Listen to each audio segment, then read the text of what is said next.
Netcasts you love. From people you trust. This is Twit.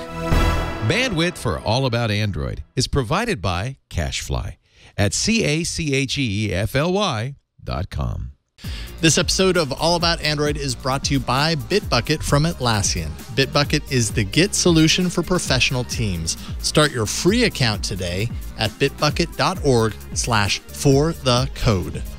And by Square. Accept every card for the same rate and deposit your money fast with free chargeback protection, no commitment, or hidden fees. Sign up now to get free processing on your first $500 in sales at square.com/Android. Some terms apply.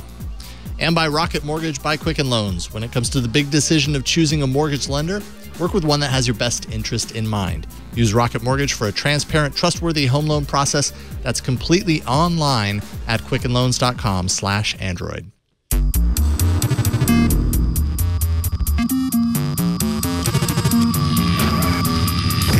Hello, and welcome to another episode of All About Android. This is episode 314, recorded on Tuesday, April 18th, 2017. We're your weekly source for the latest news, hardware, and apps for the Android faithful. I'm Jason Howell. I'm Ron Richards. And I'm so glad everything has been revealed and we can now talk about the Galaxy S8. Oh, that's your name? Finally. It's very nice to meet you. I'm so glad that... That's my name. That's my name. Your name is too long. Remember it. I can't remember your name. Sorry. That's what they said when I took the SATs. You only get one choice. I only get one chance to remember that long name. My memory is horrible. You can also call me Flo. Oh, okay. That works. Flo S8. That's what we're going to call you from now on. Oh, no. Oh, no, don't do that. Flowsate in orchid blue or orchid purple or whatever that color is. Flowsate sounds like an allergy spray. It's like when allergies hit me hard, I use Flowsate. I've missed so many opportunities to trademark my name and make some money off of it. I really have. You really have. But it's your name. You probably still could, right? It's your maybe. Name. We'll see. I'll let you guys know. It's your name. You can't trademark a name, though. That's like a common there word. We go. Thank you. Right? Thank you, Brian. Flowsate. There it is. I think we needed that for your lower third. No. I think it works. I'll keep them coming. It's easy to entertain us here, and Brian knows this. This week, we're going to be going hands-on with the Samsung Galaxy S8, or rather, Flo will be. And she's going to tell us all about what she thinks of that. Also, we're going to talk about Google's antitrust settlement in Russia. Finally, a long time coming there. How Burger King gamed Google Home. Stabilizing video with Google Photos. A whole bunch of feedback. We got a bunch of feedback in today's show. Once again, I don't know. I'm enjoying the feedback-heavy show. Me too. I like the feedback loop, and I like that the floodgates are open and we're hearing from everybody. It's more collaborative. I like it this way. I mean, we've always got a decent amount of feedback in the bag, as it were. But yeah, lately we're getting tons of really great questions, and it's hard to let them slide. So we're going to cover those. But before we do that, it's time, Brian, for the news. The AAA crew might be easy to entertain, but we understand you need more. And that's why we provided Android News. You do need more, don't you?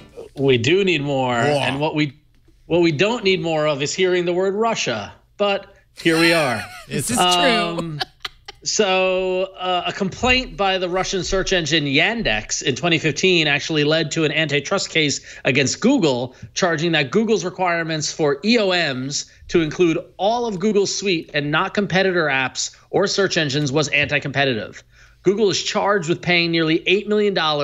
Is that supposed to be OEMs? Yeah, it's supposed to be OEMs. Yeah, sorry it's charging that Google's requirements for, you see, I'm not wearing any pants. Charging that Google's requirements for OEMs include all the Google apps and not competitor apps. Google's charged with paying nearly $8 million in the settlement. More damaging, however, is the requirement that Android open up its Android-based devices in Russia to no longer require exclusivity of Google apps and services, as well as offering alternative pre-installed search engines in some very EU-like allegations. And basically, Google has settled this case, and we're going to see some changes into how they approach things in Russia. They're actually developing a new Chrome widget to replace the Google search widget on the home screen that would include a choice screen. And they're also requiring Google to not impede pre-installation of third-party apps. So in other words, pay to play. And in other words, deals negotiated by carriers to fill the home screen with pre-installed apps, which we all know is nothing but fun times of bloatware. So Russia striking a victory for the little guy in allowing freedom on Android phones. How do we feel about this, Jason? Well, I think what's interesting about this, you kind of had to guess that it was going to go this way based on the developments that we had heard over the last however many months. I think last October we heard that this was going to happen. So this is essentially the payment. The amount is minuscule compared to, I think, the actual kind of requirement of loosening up Google's kind of stranglehold on its own version of its OS. And that's a big change for Android. Yeah. I mean, there are a lot of... Sorry? I was going to say, yeah, the $8 million is a drop in the bucket when you look at their market cap and the amount of cash they have in the bank. $8 million is nothing, but opening Android up to competitors, other search engines, that's like ceding market share. Yeah. And I mean, it's very reminiscent of the Microsoft antitrust stuff from 10 years ago when Microsoft ultimately had to give users the opportunity to choose alternative browsers when they're installing Windows from the onset. So it's very similar to that. I'm curious to see if this is a precedent that is applied to other antitrust cases in other places, i.e. the EU. And I mean, because Google's facing very similar challenges in the EU right now under the microscope. So if this happened in Russia and Google, it happened successfully, and Google's creating things like this Chrome widget to facilitate these things, does that make it easier for this to happen in other places? What do you think, Flo? I'm having a really hard time unpacking this in my brain because I'm trying to make all these parallels to other political stuff going on, and I probably shouldn't. Yeah, it's best down not to. that journey. So that's why I'm kind of keeping quiet over here. Keep it away. It's just, Flo, it's a coincidence that it's Russia in this case, and it's nothing. I mean, this has been going on for a while. But I will this has been going on since 2015. I will say it's always a bummer. So Jason, so is the other stuff. Okay. Potentially, that's true. It's always a bummer for the consumer when they got to deal with a bunch of bloatware. But is it a bummer for the consumer when they have choice, which is the other side to paint that? Right. Maybe Yandex is a better search engine in Russia. Maybe I want Yandex. Can we see the Yandex webpage, by the way? What does their logo look like? I've never heard of Yandex. At least I'd heard of Baidu and all this sort of stuff. Admittedly, I'm not in Russia. Address? Well, Yandex is the dominant search engine in Russia. It's like something like 60 some odd %. It came pre-installed on the Yotaphone. Yes, it's Yandex.com. It looks like DuckDuckGo. It looks like Russian Google. It looks like old Google. Yeah. Look at all the stuff. Look at that. That's crazy. There we are. Yeah, look, it's... We're in Russia. That's pretty cool. There's 67 million results of us in Russia. Oh, look at that. A lot of audios in Russia. Yeah. Our fun times. Our videos are in Russia. Oh, there's Flo in Russia. Singing Our Hearts Will Go On in Russia. Oh, look at the Twitter link with the Russian translation of Twitter there. Tibnitip. I don't know why it's making me giggle, but... I just love this parallel Google universe of this parallel Russian Google. So maybe I'm Joe Russia, and I'm there in Stalingrad. That's still a city, right? Or Leningrad, or St. Petersburg, or whatever. And I want to get my Y mail. I want to get my Yan mail. I want to see what movies are playing on the Yandex movie listing on Yanflix. Yanflix. Yeah, right. I mean, that's the thing, is that like we see this as they have to deal with bloatware and all this sort of stuff, but like, I mean, the EU charged Microsoft with doing the same thing with having browsers come pre-installed on Windows as an operating system. Not how Flo. I'm conflicted. I have a hard time unpacking because I don't know what the right answer is. Yeah. Maybe this is more consumer friendly, but the peril is too much bloatware, and that's so. Could you ever see this happening in the U.S.? I mean, Google has the same dominance. I mean, Android's pretty dominant here. I mean, if it's going to happen to Google, it's going to happen to Google and Apple at the same time, right? Well, but I think what's said about that as far as why they're different, even though it doesn't make a whole lot of sense to me, is that Google is an open platform yet dominates so much of the experience, whereas Apple's iOS is closed and that's all it's ever been, and it's it's controlled by Apple. So they're actually two different things. Again, like I say that out loud and it doesn't make a whole lot of sense to me. It kind of feels like one and the same, but from things I've read, that's what it seems like. So I don't know. I don't think it would happen, because the thing is that I don't think that there's there's no Yandex.us that is struggling for users and being blocked by what Google is doing. Like, I mean, but there is a Yahoo and there is a Bing. Right. We have competition. There's Yahoo, there's Bing, there's all this sort of stuff, and there are other options. And I guess the U.S. consumer knows how to work within those restrictions. I don't know. I literally don't know what I'm saying. But no, but I think with the amount of lobbying that goes on by these companies and the amount of stuff that's going on, and I feel as if we do have more competition and ability for somebody else to come through than maybe in Russia, and that's why they have to resort to this. Who knows though? Yeah. All right. Moving on to something that I think we can all appreciate on this show, Flo. Advertisements. That's on our Google Home devices. There we go. I can appreciate advertisements, but when it comes by Burger King on the Google Home. Yes. So what happened was last week. So you can't do this anymore. You can't do this anymore. But last week, for a hot second, you could ask what you could do is you could watch a YouTube video, which was a 15-second Burger King ad, and a homie in the ad would ask your Google Home to tell you about the Whopper, and it would proceed to tell you about the Whopper and the ingredients inside the Whopper, and that you should get a Whopper. And this is completely unsolicited. Like I didn't, or not unsolicited, but it was completely a surprise. You know, I didn't ask for this person to speak to my Google Home. I didn't give him permission. This is advertising home run. This is fantastic. It is. It is. Here's the thing, and like I'm kind of pissed that Google stopped it, because they didn't do anything. They said, hey, if you say OKG, it's going to light up. And if you say what's a Whopper, it's just going to read the search result back, which will tell you, like, they figured out how to use this device that's in our house. And of course, Google shut it down or whatever it is. But guess what? A week later, we're talking about Burger King. Mm-hmm. That's true, but also it's worth noting that, remember, Google did have that little Beauty and the Beast ad. Mm-hmm. Yes, yeah. That showed up a couple weeks back, and my thinking is the reason Google removed it is because it was just done without their knowledge, because Burger King just program. I mean, who knows? Maybe they made an infant recipe. When you think about they didn't program anything. All they did was they asked the Google Home, what is a Whopper? And they reacted, and they said, okay, those are the search results. I bet you if you asked the Google Home, what is a Whopper? And it's like, I don't know what a Whopper is, they wouldn't have done this ad. But the fact that the Google Home gives back the search results to that question, and the answer is what their burger is, they utilize that. I don't think Google should have shut this down, to be honest with you. They shut it down because they want to control the advertising on the device, which is, I understand where they're coming from, but Burger King didn't do anything wrong.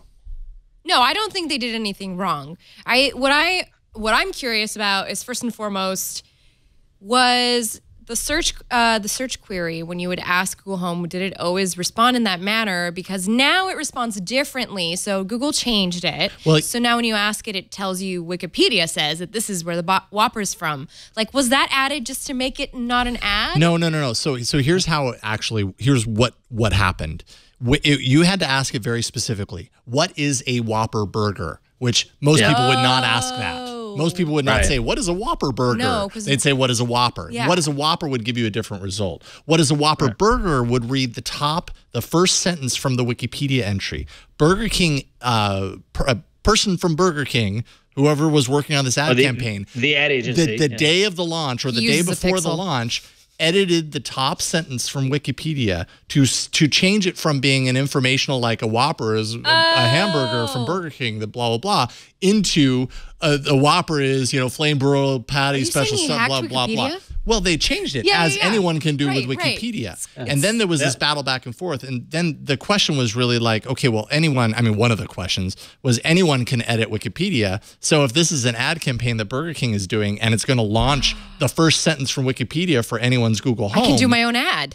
Anyone could put anything there. So I can make my own ad. Some people were putting things in there about how it caused cancer. Some people were putting things in there, the blah, blah. Eventually it got locked. It got reverted to the original thing, which was not the ad copy that Burger King laid in there. And so it was way less responsive. Not only that, Google did what they do with their own ads about Google Home, and they rejected the audio. So if that audio signature from that ad asks that question, Google Home will not respond to it. I can still ask that question. But they that use ad like won't do it. the Shazam technology kind of thing where they pick up what the audio signature is and turn it off. Right. Which but I still think maybe because I've worked in marketing and advertising and that's what I still think this is genius. Because even with it getting shut down, it's a win because everyone talked about it. Yeah. It is. No, that's true. And also when you watch the ad, like there's no production value in that sucker. It was like, put this person in front of a register at Burger King and say 15 minutes a copy and we're done. Yeah. And people will talk about it for a couple of weeks. And now I feel weird that we're talking about it. That marketing executive has been promoted and has a bonus. And you know what? More power to them.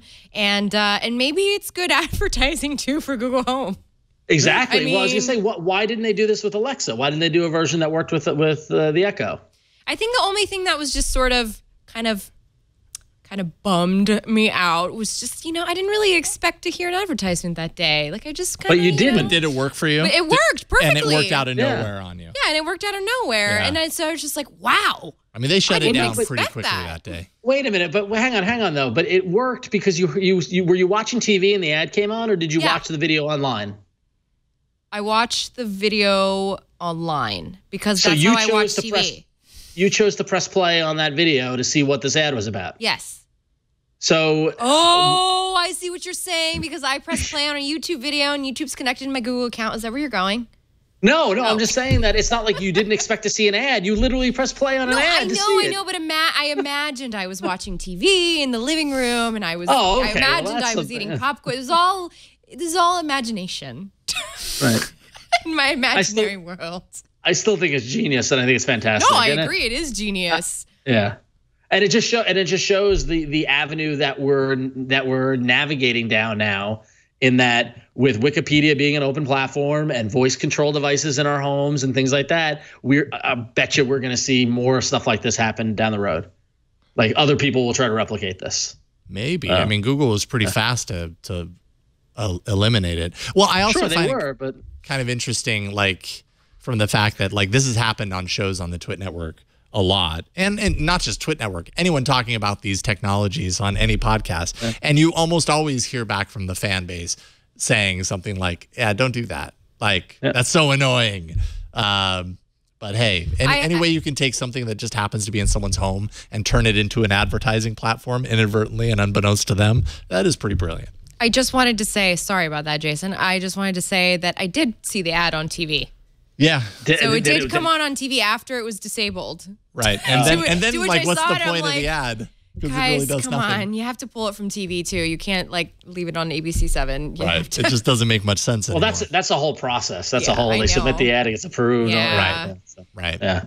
All right, let's take a break and thank the sponsor of today's episode, and that is Bitbucket.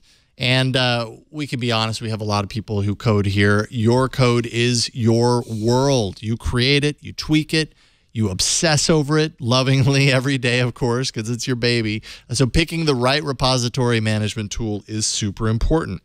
Only the best for your code is probably how you're feeling. That's why the team at Atlassian created Bitbucket. Bitbucket is the Git solution for professional teams. It helps over 5 million developers build with purpose.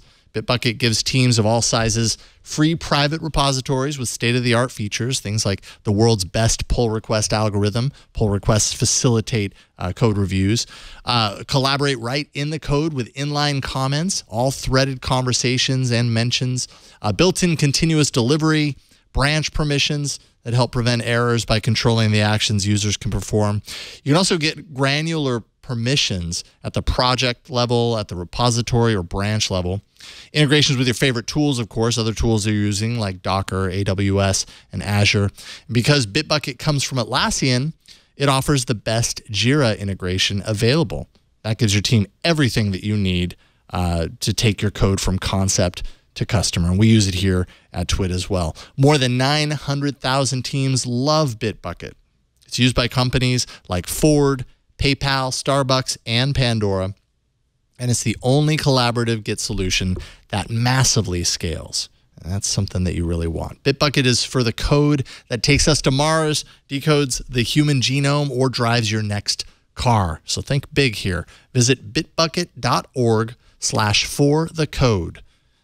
And you can start your free account. That's bitbucket.org/forthecode. Try Bitbucket today, and you'll find out what your code can do. All right, it's time to hop into Flo's Hardware Shack. Although Flo really just has one piece of hardware, but it's a big one. But it's not the big version of the big one. Wait, I'm sorry. Do you mean our new co-host, Flosate? Flosate. Yes, I imagine her lower third no longer says that, but that's how we think of it. There's a lot to unpack. Yeah? With the Samsung Galaxy Unpacked. S8? Yeah. Is this another Unpacked event? No. So I guess I was just thinking during the ad, oh my gosh, there's another scratch on it. Okay, top of the list, apparently. Okay, top of the because list. this sucker So has like let's 3 just scratches go in on it order. already. Design. Okay. This is the Galaxy S8. It is the smaller variant, although I guess small is relative here because this is a 5.7-inch Super AMOLED Quad HD Plus display. And I've heard that the display is super duper sharp and the best display people have seen. Okay, first of all, you guys, look at this infinity wallpaper. Can you see this? So, yeah. Product shot. Let's do this. Wait. Yeah. Over here. I forgot it was close up. Sorry, guys. We switched product shots today. Look at this infinity So wallpaper. when you tilt, okay? it kind of... When you tilt... You fly through space, kind of. Yeah, do you see So that? is that okay. just like the old Amazon Fire Phone wallpaper thing? Like the parallax perspective. effects? I actually don't remember. I never used the Fire Phone. Well, it was the actually. parallax effect, so that if you were staring at it and you moved, it actually simulated kind of a 3-dimensional thing based on your perspective of it. So, Sure biometrics like it looks similar. are finicky.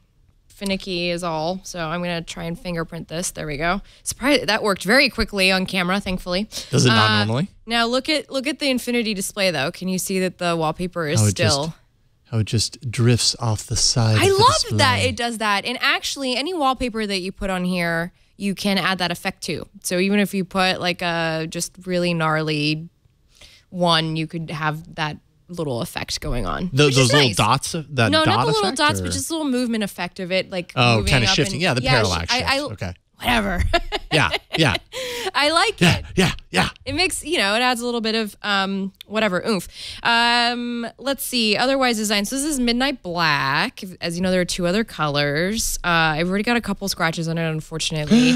Lots of fingerprints. If you're going to get this phone, there's going to be you're going to be cleaning it a lot. And part of that issue is that when you're cleaning a phone that much and the fingerprint sensor's on the back and just kind of flushly embedded in there, you see it's just flat.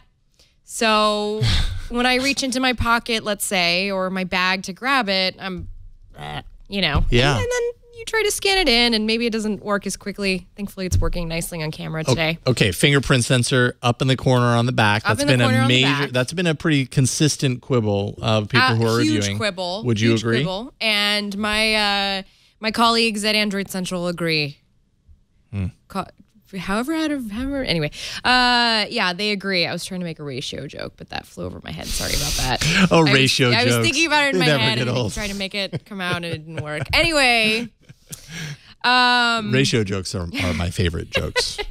So that's the design. It's pretty. There's cornered edges on the screen, so it looks kind of like there's a photo frame is what I likened it to. Mm-hmm.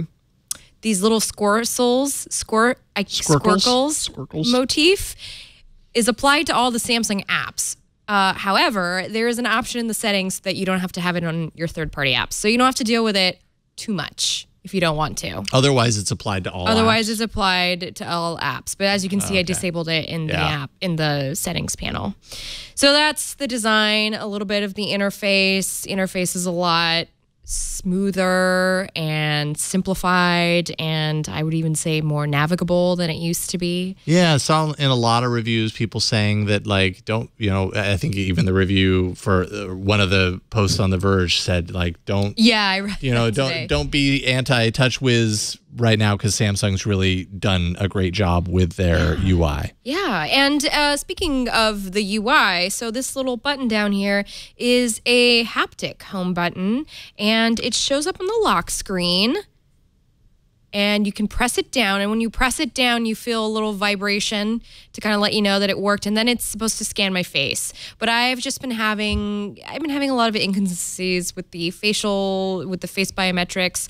I didn't set up the iris scanning, but I know from the Note 7, it worked fine on me. I know other people it doesn't work very well. Usually people who wear glasses or contacts. Can you have those all selected and running? You cannot have all those selected at the same time. So actually, let me show you. That would be really nice. On the camera, when you go into the settings panel and you go into lock screen and security, it will tell you that you can only have either the facial recognition or fingerprint scanner, or face recognition or iris scanner on. So you can't have both at the same time. Combine those and you've got a solid security. So face recognition method. uses the camera. Right. And the iris scanner uses the built-in IR blaster, which lives up here next to the camera. So there's some talk because it's like two different hardware or whatever. That's why it's not... Oh, I bet you they figured that out. Yeah. Because the more you can combine these biometric methods, the more secure I these. agree. Because, face recognition in and of itself, we've seen they can be tricked with a picture. I tried that, by the way. It didn't work. Didn't work for you? Didn't work. Okay. And I'm going to the salon this weekend, and they have those mannequin heads, and I kind of want to try it out on those mannequin heads. You know, the ones that they use in beauty school to like practice hair. Yeah, I've been wanting to try and see if it can like tell a faux person's face. Oh, wait a minute. You know what I mean? Wait, no, I don't. Like a mannequin head.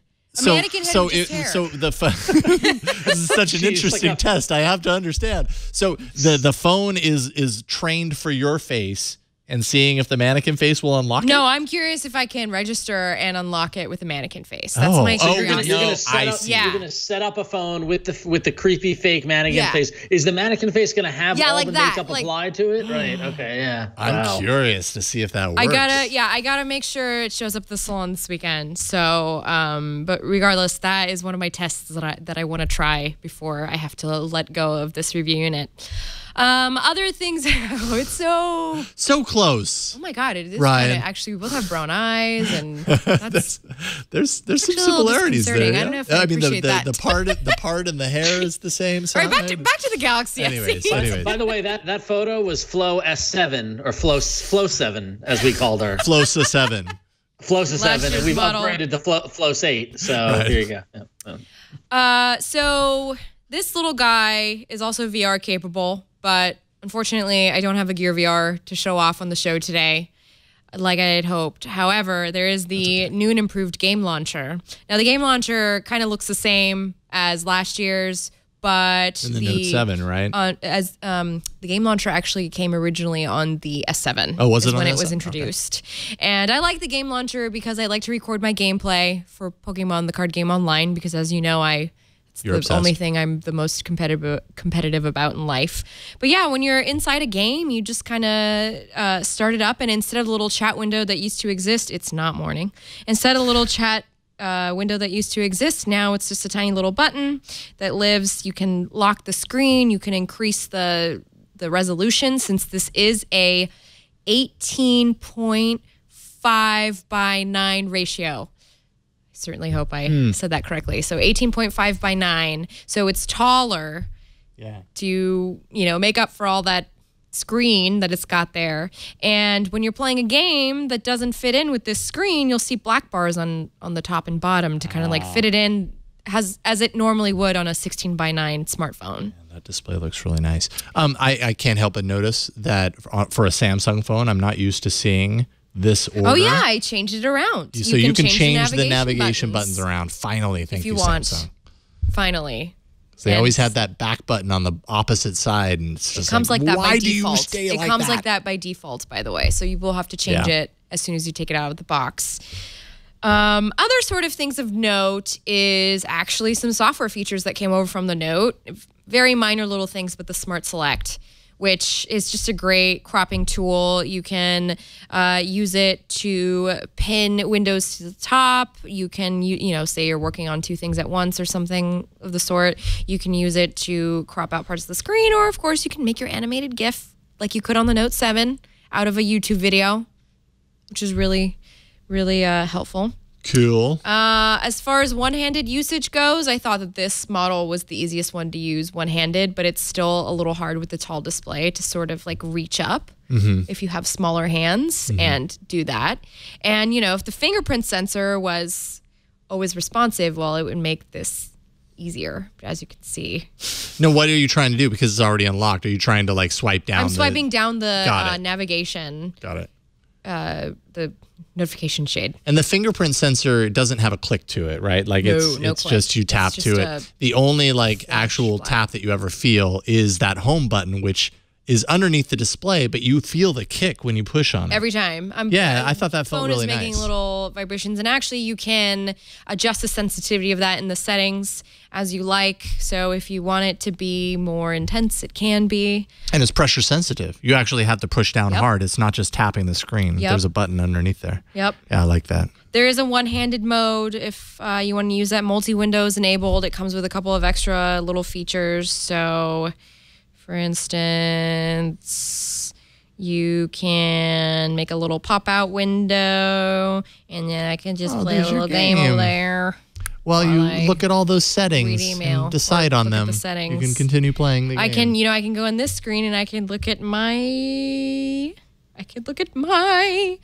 Well, I was going to show you that there is a video enhancer mode. I thought that would be relevant considering I had a game in a pop-up window. HDR support, right? Yes. High dynamic range video support. But currently, you can only view. only Netflix. Right. Yeah. The sources are limited at this point. The phone, it's 5.8 inches. Right. Or 7. Yeah, but HDR, you could see a lot more on these smaller screens than you could 4K. Sorry. You know what I mean? 4K, more resolution on a smaller screen device, not as important. But HDR, you're going to see that pop. Inside, Snapdragon 835, the first phone on the market with the processor, 10 nanometer chip. Tiny little chip, supposed to be very energy efficient. I can tell you, I've only had this phone for 6 days, so I'm not 100% about battery life, but I can tell you that when this screen is on, it uses a lot of battery life. Yeah. So I was watching the battery just fall as I was using it for navigation the other day. It was like an infinity display for your battery life just trickling off the edge. That's a good idea, actually. That was beautiful. You might notice that I don't have a little Bixby launcher, but that's because I had it so that it pops up when I press the button. Bixby. So this is Bixby. What do you think? Look at this. Nearby places. We can go to Lagunitas after this. Here's a picture I took at my house yesterday. Lagunitas isn't open on Tuesdays. Oh, really? Otherwise, yes, I would be there every single Tuesday after the show. So this is relevant. This was pulled in from Foursquare. Oh, okay. Do I have Foursquare installed? I actually don't know if I have Foursquare installed. Maybe I do. It pulled in some playlists from my Spotify playlist. It pulled in my Google Calendar. I have a concert calendar. I'm not actually going to concerts. It pulls in, it has its own separate reminders feature. Most visited web pages from the Samsung browser app, not Chrome, unfortunately. Twitter, you can customize these as you want. So Facebook, you can say if you want to pin it. I don't know so much about the content customization yet. I don't know if that's coming, if that's really something that's going to happen or what. But do you find yourself turning to Bixby for things? Absolutely not. Okay. But again, I've only had the phone for 6 days. Yeah, right. I wonder if it's the kind of thing that you kind of have to force yourself to use for a little while, and then it makes sense. And it's also missing a very major feature, which is the actual assistant feature. But look, I can show you the Bixby Vision, which is the camera portion. So maybe you want to go to... I'm like, where is a product? I got a product right here. Oh, you do? I got kombucha. Okay. There we go. Let's see if we can do this. Oh, this is hope you guys can see this angle. Yep, so it's doing the little... All right, so it just... It's recognizing the label. Recognized it, so what I can do... It thinks it's wine. That's cute. Kind of looks like it could be wine. It thinks it's wine. That's cute. Let's see. Shopping. Let's see where I can buy kombucha on the internet. So it's... No matching products not found. Matching. Okay, hold on. But let me show you, because what I found seems to be an issue is that it's not taking the whole picture to kind of recognize what's happening. So let's see if that works. Taking part of the label. Can we find this kombucha online? No. What if we put up the recognizable Google Pixel phone? Okay, yeah. Let's do this, and then I'll show you something funny afterwards. Let's see if maybe Samsung doesn't want you to get a Pixel phone. All right. There we go. Okay, shopping. That was quick.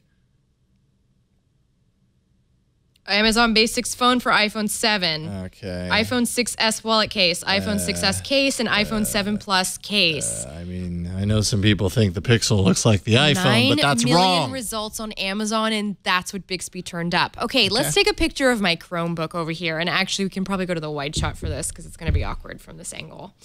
But I want to show you guys the result because I put this in the review on iMore. So I'm going to take a picture. Okay. Oh. Okay, I'm gonna increase. We can go back to the over the shot. Sorry, Brian. Thanks for being so great. So there's my Chromebook, right? I'm gonna go shopping for it. Let's see what they find me online.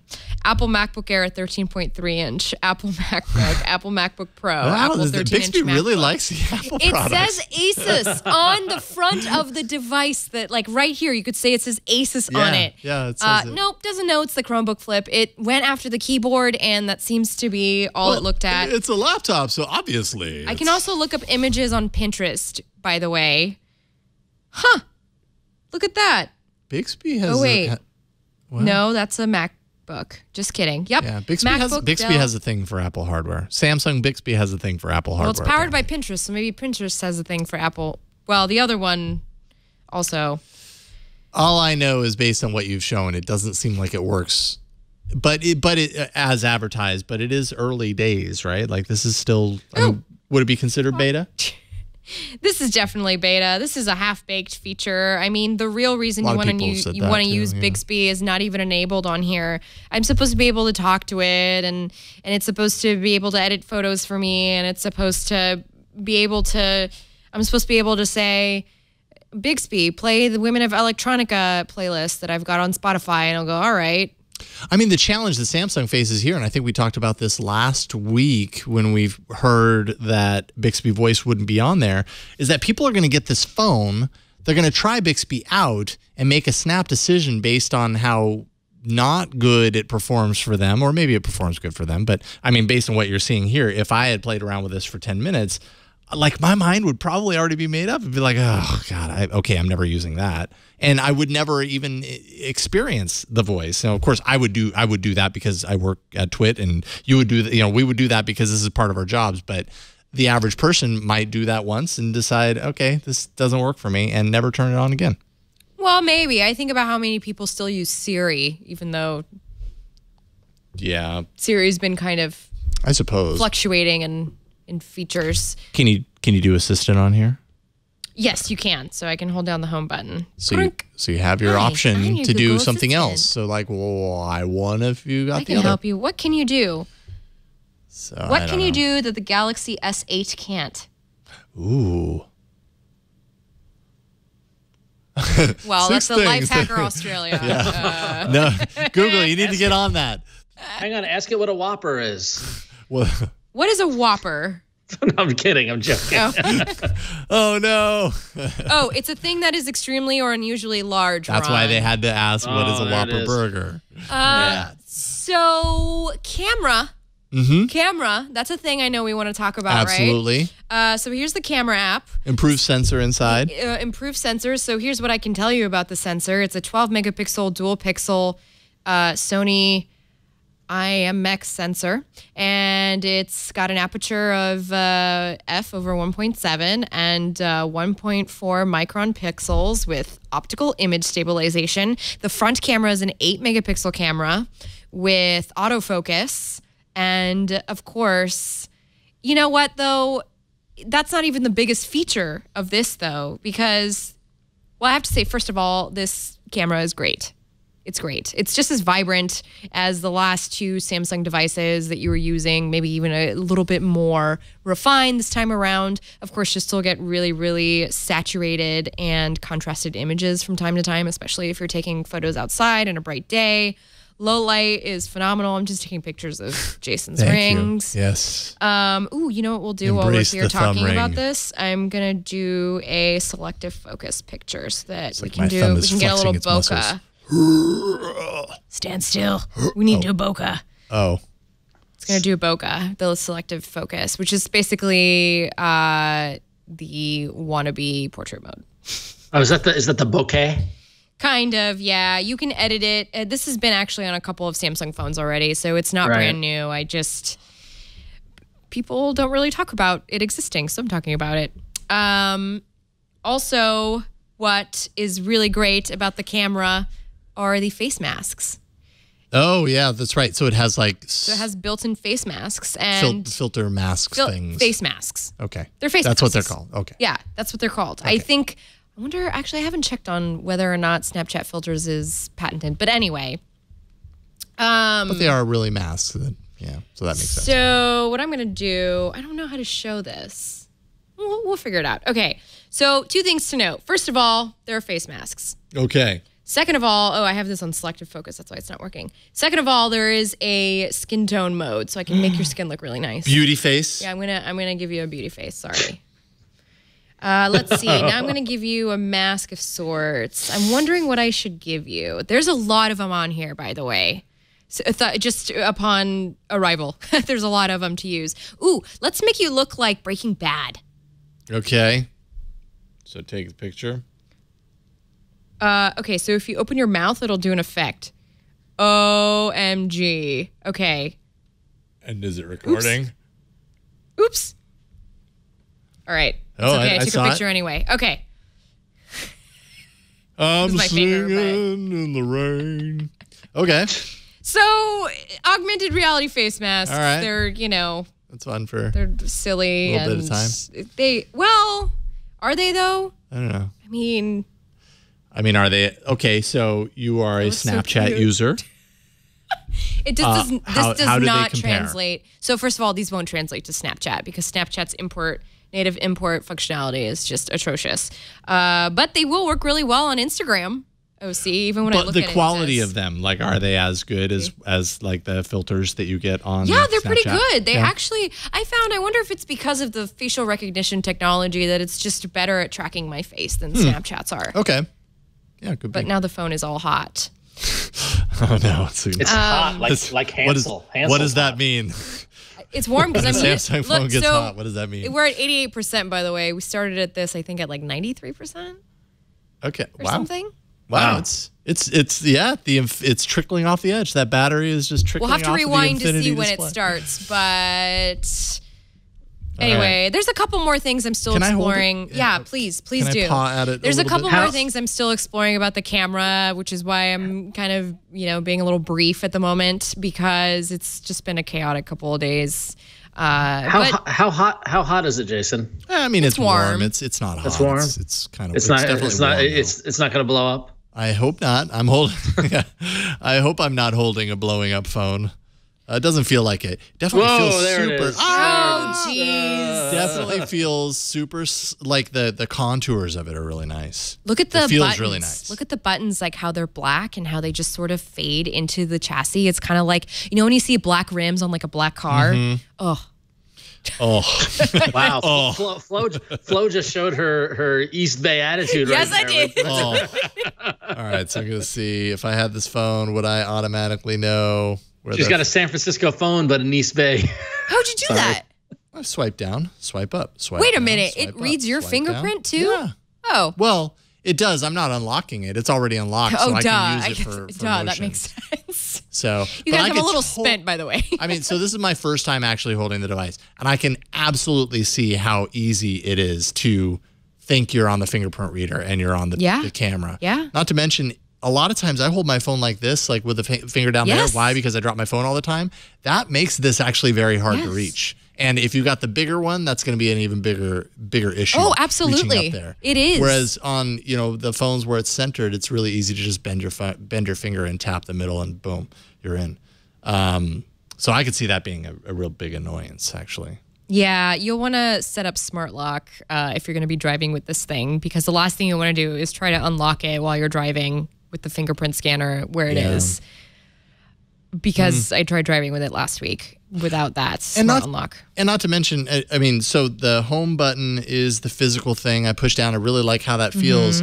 But there is something to be said for the home button also having the fingerprint reader embedded into it. Because when you pick it up with the screen off state, it would be really nice to do that the way you have been with other Samsung devices, and boom, I'm in. Instead, that home button that does wake it up really does little except take me to lock screen, and then I have to also then do that. I don't know, on the back. Maybe that's a small complaint, but I'm excited to get mine.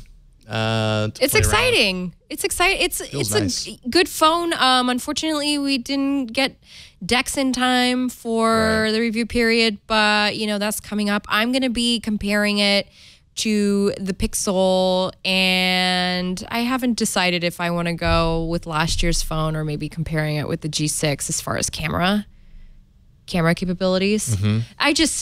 You just need a little time with it out in the field to really, see how it is, and battery life as well. But I mean, we'll update you in time. You're holding the two big phones of the year right now, which is the Pixel and the Galaxy S8. But I'm not holding the biggest, or I'm not holding the bigger of Samsung's big phones. Really curious to see how that stacks up in size compared to the Pixel XL, because this is the Pixel XL and they're almost the same size.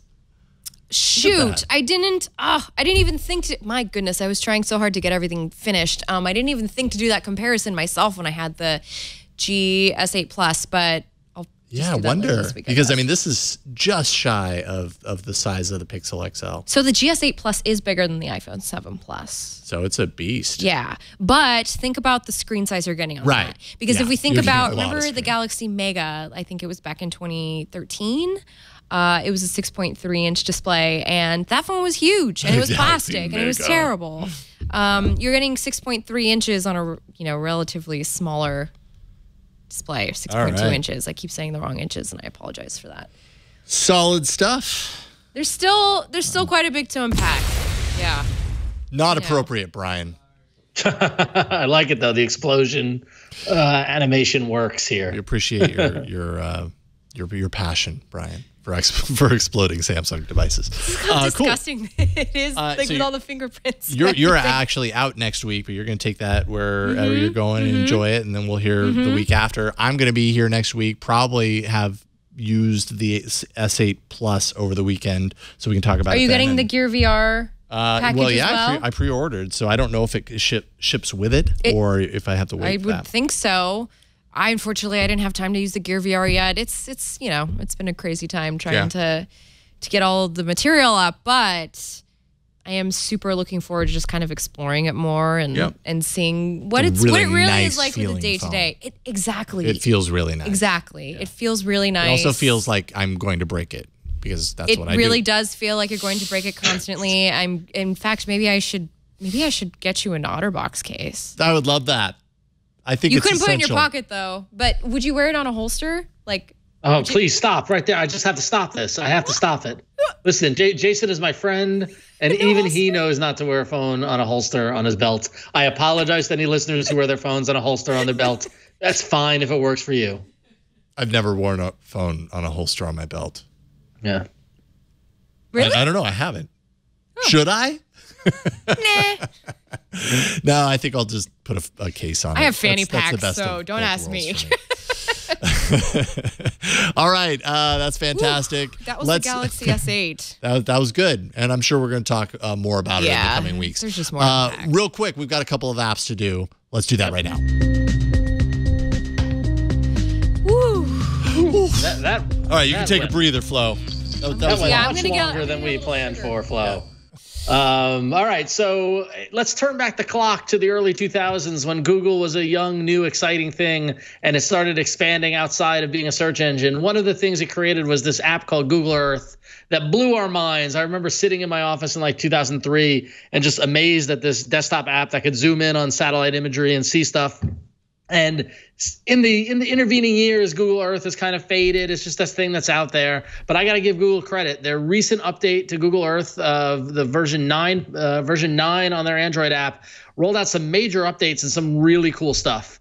So now they've got something called the Voyager section that jumps you to major landmarks for YouTube video content, 360-degree views, and at the all that, and that's all at the direction of scientists and documentarians. So you're getting a lot of they're pulling in content from all the other places in Google, like YouTube and the 360 stuff that they've been doing the past couple of years. That's pretty cool. It kind of turns into like a guided tour that's curated by experts, which is pretty cool. There are 40 of these stories to start, and more to be added over time. But the thing that blew our mind at work today was looking at this the new I'm Feeling Lucky button, which you remember was the I'm Feeling Lucky button on the Google search engine gave you to a random search result. Now in Google Earth, I'm Feeling Lucky takes you to a random point on the Earth anywhere, and then it gives you knowledge cards to learn about that area. So it's really a lot of fun to just hit I'm Feeling Lucky and just bounce to somewhere else in the world and get information about it. Where am I? I feel like I'm missing it. I haven't seen that button. He wants to get lucky. I want to get lucky. It's time for He's me staying to up get lucky. all night to get lucky. Is that on the side or where is it? I can't see on the because my settings. I want to feel lucky. I mean, I can go to where I am right now. Which is hit search. Hit search. Search. Upper right. Oh, it's not there. I'm feeling lucky. No, it should be there. It should be. Well, I'll keep looking. Yeah. It's there. It's somewhere in there. So there's Twit, by the way.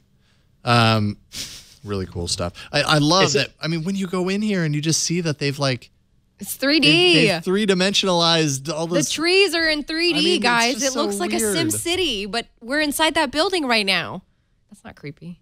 I know. It's really cool. It's really cool. They did a really good job on this version, and the added content and the curation and stuff like that really makes it, for kids and for, you can just sit with this app and get lost in the world, which is so much fun, and all the data they've been pulling together is just, it's massive. I was hoping to hear some VR with this, because I mean, this seems like made for a VR, like a Daydream support of some sort. Yeah, and I even love that the freeway, like 101 freeway, has the badge on the freeway, just the way that you would see it, the sign in person. Paris. I don't know why I just like that. Let's go to Paris, guys. Well, all right. Here we go. All right. Super fast. Wait, which airline do we fly?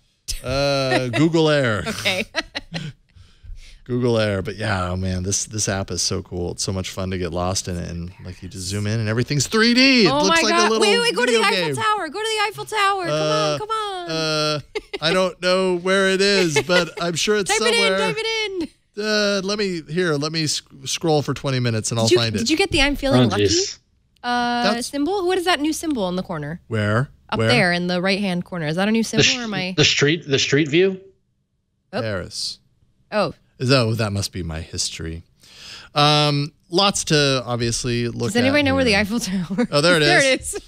Hey, let's go to the Eiffel Tower. Phew, we got there. Look at us. We're going into the Eiffel Tower. Yeah, no, I know Paris was 3D before, Cousin Ujah, but it's fun to show it off and see. It takes you on this little journey. You get to see the whole area. Oh, gives you a little informational card. It's pretty cool. We have baguettes. So, wow. Maybe. There it is. Google Earth. Very cool. All right, Good Google update. Earth. Lots of fun. Google Photos also got an update, which I couldn't find any videos that I needed to stabilize. But apparently, if you... Oh, good for you.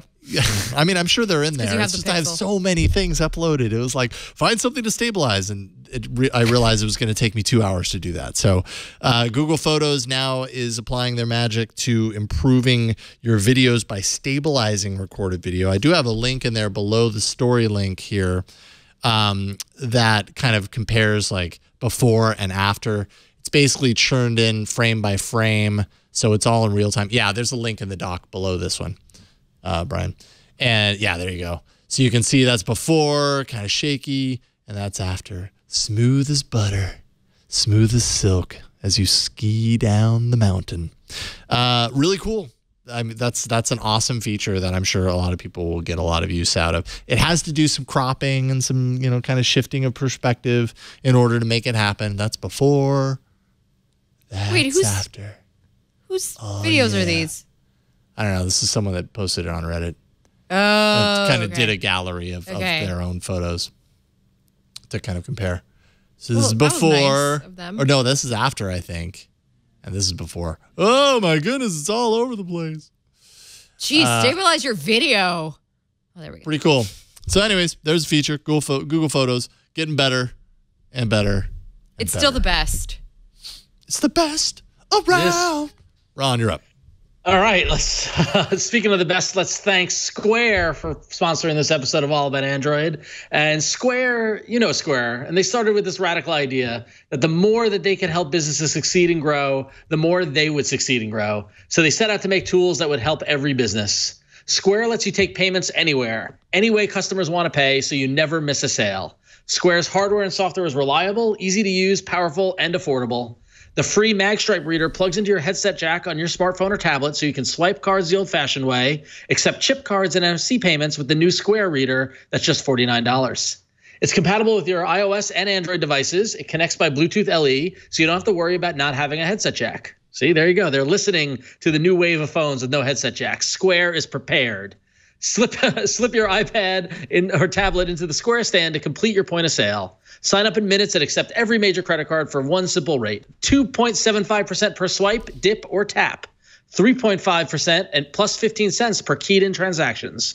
Square will create custom pricing packages for businesses with annual revenues over $250,000 and an average ticket size over $15. No hidden fees, penalties, or commitment. Just pay for what you use. Square deposits your money within 1 to 2 business days. If needed, on-demand deposits cost just 1% of the total deposit amount. Square's also got your back with up to $250 a month in free chargeback protection. Check your sales on the Square dashboard using your PC or app. The Square dashboard allows you to see historical and real-time sales data, track inventory, and send marketing campaigns, create loyalty programs, and much more. Connect Square with your favorite apps and services like QuickBooks, Weebly, BigCommerce, etc., or use their APIs to build your own solution. Square provides top-level security and great customer support free of charge. So find out how Square works with your business today. If you sign up now, you'll get some free processing on your first $500 in sales at square.com/Android. Some terms apply. That's square.com/Android. And we thank Square for their support and for making payments so easy to take. So thank you, Square. Thank you to Square. All right. We've got a bunch of feedback, so we thought we'd rattle through these today. We don't have a feedback bumper, I realize, Jason. We need something like, we get mail. It's Android mail. We get mail. It's Android mail, and you send it to us. Thank you. Okay. Excellent. All right. All right. We'll snip that out. Flo, you're up. Well, the first email. I just got my brand new Samsung Galaxy S8. To my surprise, since the official release date in Canada is April 21st, and for some reason, my provider sent it to me on April 17th. You win. You definitely do. My question is the following. I have lost the quick setting access to toggle the hotspot on the phone. I use this feature multiple times every day since there's no Wi-Fi on my commute to work and none at the office. Do you know of a way for me to have a quick access to toggle the hotspot on and off on the GS8? Thank you, Patrick from Canada. Yeah, and that hotspot will become available on April 21st, the actual release date of the phone. That's the catch-22. Okay, you got the phone, but it's not going to work. That's very interesting, actually. So is that true? Because actually, no, it's a joke. Okay, well, the reason I say that is because today when we were doing the Android Central podcast, Dan was talking. Dan Bader my colleague said that he didn't have the hotspot option on his phone either. He was using the GS8 on the TELUS network, which if I recall correctly, is an MVNO. Daniel's in Canada, right? Yeah. Yes. So maybe it is a Canadian thing. Yeah. Interesting. And this phone, by contrast, is on T-Mobile, and I have the hotspot right there in the quick settings. Yeah, and I'm looking at some forums, and it's possible it's not on AT&T. It's not on Sprint. So it sounds like some carriers have the ability to include it or not. What I'm wondering is, Ron, you've featured a quick settings app before. I know I have two. I think Tiles was mine. I mean, there are mine apps. mine was Quick Shortcutter. I had Shortcutter, and then I had another one, which I forget, which I don't think I'm using currently. But yeah, I mean, there might be ways to uncover it. But if the carrier is blocking it on there, if there's some sort of setting that's blocking it on the phone because it's not compatible with that, so it's kind of like how, with the LTE with the VO icon, when you get the voice over IP LTE. Yeah, like if there's got to be a handshake between your phone and the carrier for that to work. Maybe that handshake for the hotspot isn't being acknowledged by the carrier, so it's not showing on the phone. Well, it sounds to me like what he's saying is he's lost quick setting access to toggle the hotspot. Not that he's lost hotspot access entirely. He wants to go to quick settings and have a quick access toggle button in quick settings, and that's not there. Shortcutter or any of the quick setting tile kind of add-ons that we've done, that should work. That should do it. I would guess so too. Yeah, because those seem. I mean, a lot of them are like they do everything. Any of the settings, and hotspot would definitely be one of those because people need immediate access to do that. So check out one of those. Apologies, by the way. TELUS apparently is a main network. I have never been to Canada, so I have no idea what people use. You're missing a lovely country, Flo. No, I know. I just sorry. It's literally it's the cleanest place you've ever been. Toronto was spotless, and I'm not even being like. Okay, I'm trying. I can't. You can't tell the level of sarcasm, but no, I'm not. Yeah. Anyway. Well, you are wearing an I Love Irony shirt, although that's not sarcasm. It's different. Right. There you go.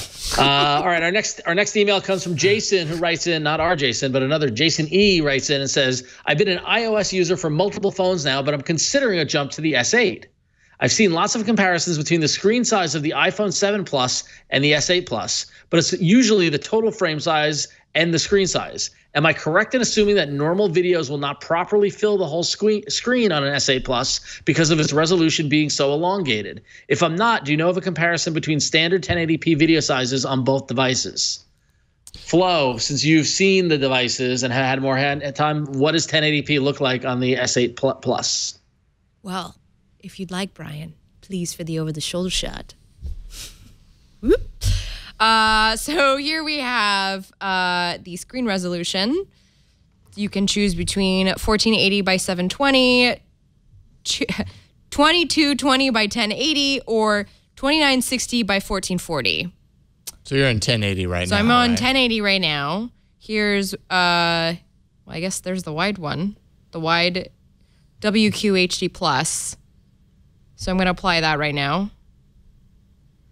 Oh. Whoa. All right. Okay.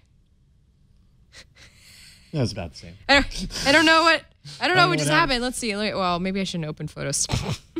Yeah. So I mean, let me open the phone app. Yeah, I don't know. Is the main crux of the question that are you going to get letterboxing on the side? Yeah, you are. Video is you not are. going to stretch to fill the entire screen. Sorry, there's two parts to this. So first of all, there you can choose the screen resolution. The second thing is you can choose a full screen apps option. So what you go in here is you could choose which apps you want to use in the full screen aspect ratio, and you can choose individually which ones you want to use. Oh, okay, in full screen So mode. yeah. But that wouldn't necessarily blow the video up or stretch the video to fill the whole screen, and yeah. Well, that would increase the size of the app to fill the entire full screen, or be capable of filling the entire screen, but that wouldn't stretch the video out to the entire. I mean, so let's see. If I turn off Translate, I turn off the full screen app for Google Translate, and we go into Google Translate, which I'm going to search. Oh, it was right there in front of me. A little bit, sorry. Sorry about that. Just getting in there. So yeah, there's letterboxing on because I turned off the full screen app support, and so when I turn it back on, Google Translate, and we get back in here, blah blah, and you can see it's not black at the top anymore. Now they made it blue to kind of match that top header, and they made it this grayish color on the bottom.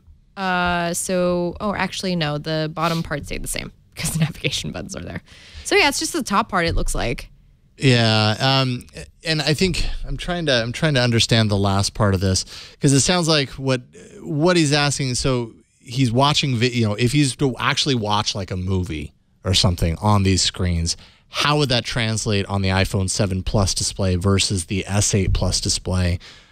Maybe we can have a better answer for that once I actually get the S8 Plus and can check it out. But I mean, yeah, it's gonna because the ratios are probably different. I don't know what the ratio is on the iPhone 7 Plus, to be honest. As we furiously look it up. Google, tell me something. No, I don't have that. Sorry. It says 1920. It's just 1920 by 1080. But yeah, you're gonna definitely get some of those black bars. It's not gonna fill the entire screen.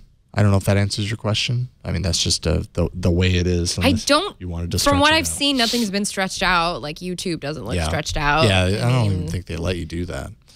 So, I don't know if we answered your question, but there you go. Sorry.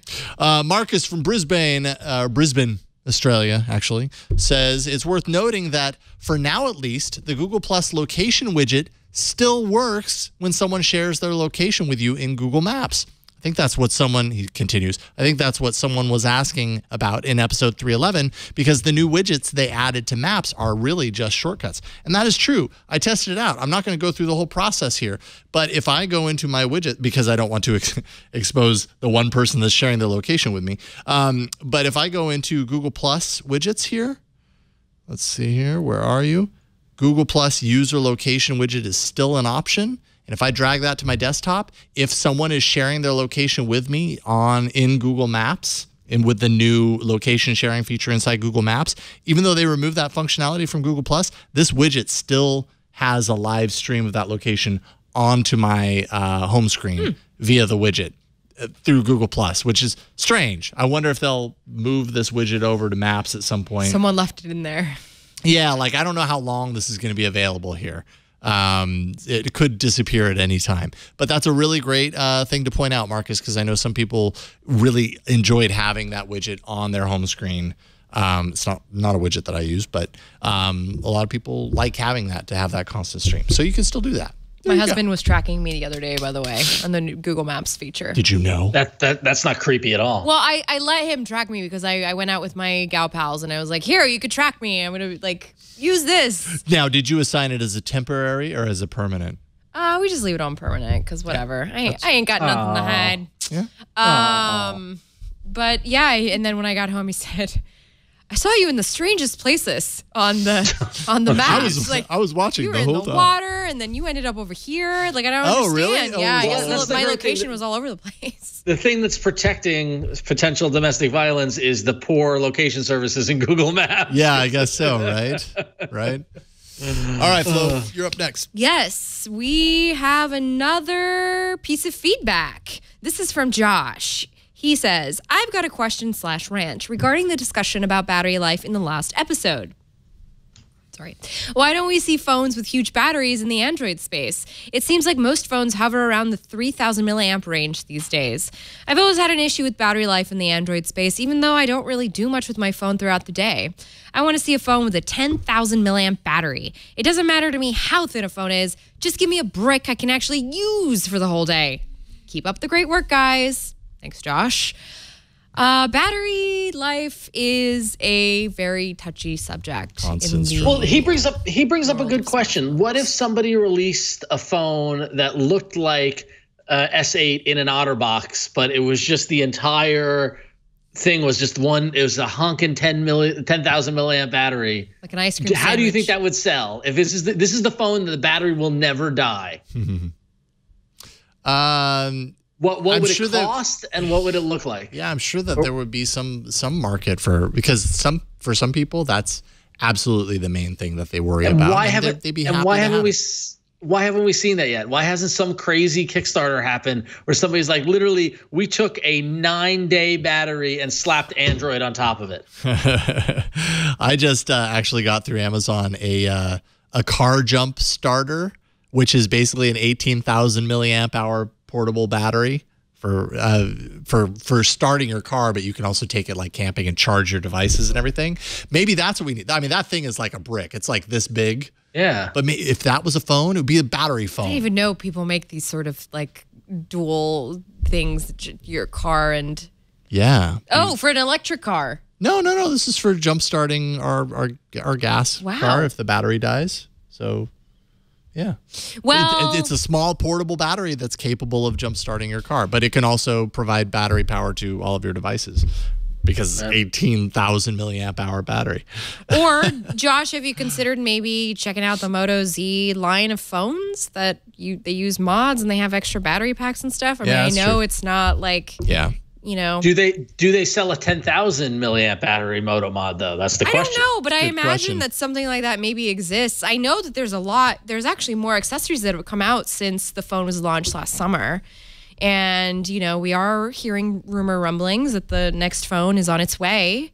So maybe that's something for you to consider. Just, you know, I actually just gave the Moto Z Force to my husband. So, and he's been using it for that reason, because he can tack on a battery pack on the back. Because that was the big complaint with the Nexus 6P, is there are a lot of problems with Nougat, and you just couldn't do it anymore, you know? So, all right, I found it.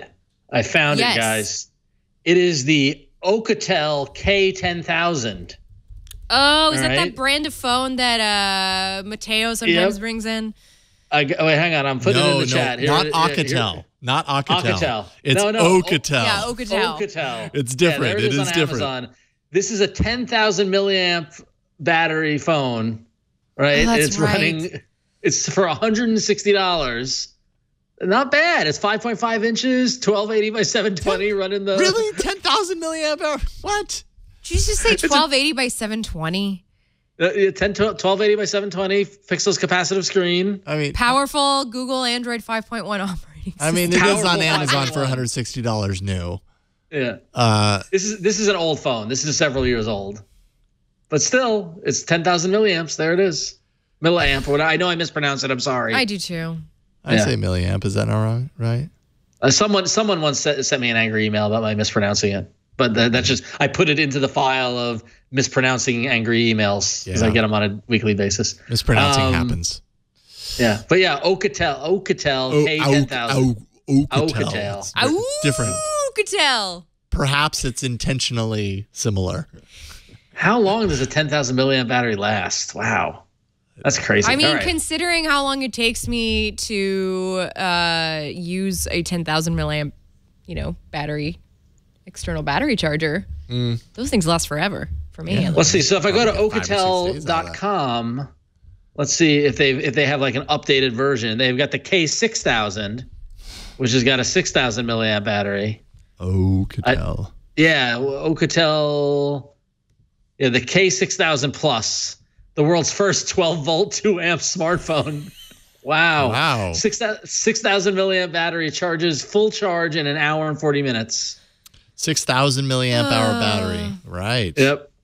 We need to do a weird Android show one day, by the way. This would be a fun I want one this to take charge a look at. 5 minutes, charge for 5 minutes, talk for more than 2 hours, it says. You'll get 2 hours of talk time after 5 minutes of charging. Whoa. That's crazy time. It will give you 365 hours of standby time. Look at this. Wait, Brian, here you go. Yeah, Jason just did it. I just put the link in there. This phone, this is amazing. Oh my gosh, look at this marketing. I love this phone. Look, fully charge. It's got Asahi glass. I mean, it's got what, a glass? Ron, it exists. ASAHI, like the beer. A 16 megapixel rear camera. Wait a minute. It has beer branded glass? Keep scrolling down. It's got a Scud battery. Is it like a missile? Yeah, I think Keep scrolling down, Brian. You'll see it. It has front Touch ID. Touch ID is in the marketing. Touch ID. I'm kind of surprised. This phone is why does no one have this phone? I want to see it. MediaTek. Never mind. It's running new. Hey, it has 4 gigs. There it is. There it is. Right there. Asahi glass. It's made of beer. Oh my god. So it exists and it's running Nougat. Yeah. There's your phone, buddy. Yeah. 60 megapixel rear camera with to the quality 0.1 second quick focus. Wait, keep scrolling down to their parallel space. They've got, I guess they've got different user spaces, so you could be logged into 2 different accounts on Skype at the same time. I wonder, because parallel space, we've actually featured that app in the arena. I wonder if it's like an official cooperative effort, like marketing. Yeah, I wonder. Yeah. That's fascinating. Interesting. This phone looks amazing, and I think that we should really get in front of this and really evangelize this phone.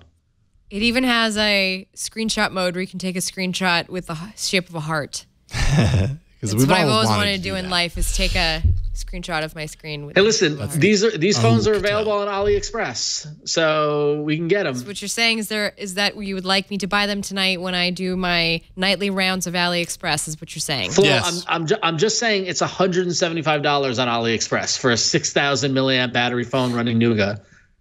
That I don't see how we could go wrong. That apparently costs $179. Yeah. Wow. Well, all right. That's it. We solved your problem. Up next, one final email. Chris. One more email. Oh wait, I still have an email. We got two more. Oh, sorry, I skipped over it. Sorry, you blew it past. So Johnny D from Sweden writes in. I love the international community emails. Keep them coming. Johnny D from Sweden says, I've been using Hangouts. I literally had this conversation with a friend of mine yesterday, by the way. I've been using Hangouts as my one and only messaging app for a few years now. You know, here it comes. It was a simple way to have group conversations. I could use it to receive and send SMS. ... until today. Yeah. Google, quote unquote, quote unquote, forced me to change app for managing texting. Why, I don't know. I see no reason to be forced to use two messaging apps just to be able to have real group conversations, and the SMS part of Hangouts wasn't even broke or even bad. Which app should I use to be able to manage SMS and group messages? And Johnny, I wish I had better news for you, but as you encountered, Google has stripped out SMS support from the Hangouts app. They recommend you download a standalone SMS app. They recommend Google Messenger, one of their Android many messages is what it's called. Or Android messages, yeah, Android messages. I use Textra. I recommend you use Textra. That's what I told my friend. And they shut down the Hangouts API, so even third-party messaging apps do not allow you to pull in Hangouts conversations into a unified messaging platform anymore as well. And this is part of the whatever the heck their messaging strategy is, but mainly due to the enterprise, the shuffling off to enterprise of Hangouts. The Hangouts is going to go live on a farm upstate. It'll be happy. It'll live in the enterprise. And for whatever reason, they decided SMS was not needed on the enterprise level, and so they pulled it. Except for Google Voice. If you're a Google Voice user, you can still use Hangouts because that's not confusing at all. Everybody else can't use SMS there, but if you're Google Voice, you can. So maybe that's Johnny's solution, is to go get Google Voice. I don't know if it's usable in Sweden, but use that. So. I don't think you can sign up for new numbers anymore, can you? No, you can't. But you can buy one. Yeah, I think. Oh, you can buy one. No, I have no idea. That's a good idea, though. I should sell my number. I'm pretty sure you can still. I don't know. It's just been so long since I even tried to do that. I just assumed. Yeah, I don't do that anymore. You can. I don't think they've capped it on a free phone number for your family for your expanding network. Go get a free phone number. You can. Yeah. Go get it. Yeah, go get it. My friend literally IM'd me the other day, and he's like, dude, Hangouts won't let me send SMS anymore. How come? And I was like, oh, this is a loaded question. All right, how much time do you have? Yeah, or do you want to get coffee this weekend, and I'll tell you all about it. yeah, exactly. It's going to require a meeting. Chris McGlashan wrote in to say, hey guys, longtime fan of the show. I had an idea a while back when you were discussing wanting multiple accounts on your Google Home and how Google would differentiate between different users. What if Google allowed different wake words, like what Amazon did by allowing computer as one of their wake words? I know branding is key. By saying OKG or Hey G, you know that you are connecting to Google and their services. But what if a user could set up Google Home to use their own custom wake word like OK Jarvis or OK insert name here? Wouldn't that be I know, that would be a good one. Wouldn't that be a good way for Google to differentiate between accounts? Yes. Then it would know just by the wake word who was asking the question. Yes. Obviously, each user would have to have a different wake word for it to work with multiple accounts, but it seems, at least to me, the most logical way for the device to incorporate different users. What are your thoughts on this? I agree. I figured that out. Yes. I'm sorry. I feel like you were preaching. That's why I was. Yeah. Hey, yes. Agreed. Yeah. Affirmative. Yeah. Praise. I mean, that seems like a way to do it, but it still seems kind of tricky to me. Why? I don't know. It seems you call your seems like a name. workaround to me. I feel like Google should be smarter than that. Like, why should we all have to go through setting. Okay, but how about that up. until it gets that smart? Yeah, 'Cause remember, I would rather have it you than need- not. So you need yes. to do, maybe sometimes you need to get tutoring. I think voice recognition is going to be very, very hard, and I think that if they're going to do this, it's going to be through different wake words. I agree. I think that's what's going to happen. With that. Yeah, it's more user friendly. I would love to be able to give my little Googenflaggen a name of its own. Everybody has their own cute little word for Google Home. Okay, Googenflaggen. What do you? That is good. No one else would choose that. Mine woke up. Oh my goodness! Take this overhead shot. I'm seriously. I'm keeping talking because it's still going right now. Yes, it did. Work. Oh no! It heard you say it worked. Wait a minute, my Google Home isn't working. Of course. Wait, let me try. Wait, how do we pronounce this? Googenflaggen? Yeah. All right, ready? Yep, it works. It works. All right. Actually works. I mean, I'm gonna try it on my Google Home. Hang on. All right. Ready? All right. You can't really see it. It's off of the camera. We moved the Google Home. But anyway. It worked. Yes. Oh my God! It totally worked. Everybody in chat is complaining about this too. All right. I just made that up. But honestly, I mean, when you take a step back, Googen is very close to Google. She just said, "I hope everything is okay." Oh, Googenflaggen, things aren't okay. Oh, silly Googenflaggen. Oh my gosh, you guys, I love Google Home so much. You don't understand. It makes me so happy. I realized, and we're all realizing right now, there are a lot of ways that you can wake Google Home without or Assistant without actually saying the wake word. Somebody needs to compile a list of all the ways you do, because then you do have a million different wake words. I mean, you have options. I can't believe that just happened. They might not make much sense, but you have options. They just sound similar. Is it the... Man, I am floored. It's crazy. All right.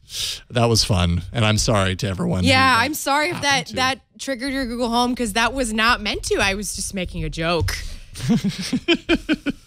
But it worked. It worked. Let's take a minute to thank the sponsor of today's episode of All About Android, and that is Rocket Mortgage by Quicken Loans. If you've ever gone through this whole process, this crazy, crazy process of getting a mortgage, securing a loan for the house, you see that you've found the house of your dreams and you want to move in, getting into that home, there's a lot of steps along the way, and securing that mortgage, you want to work with someone who you can trust.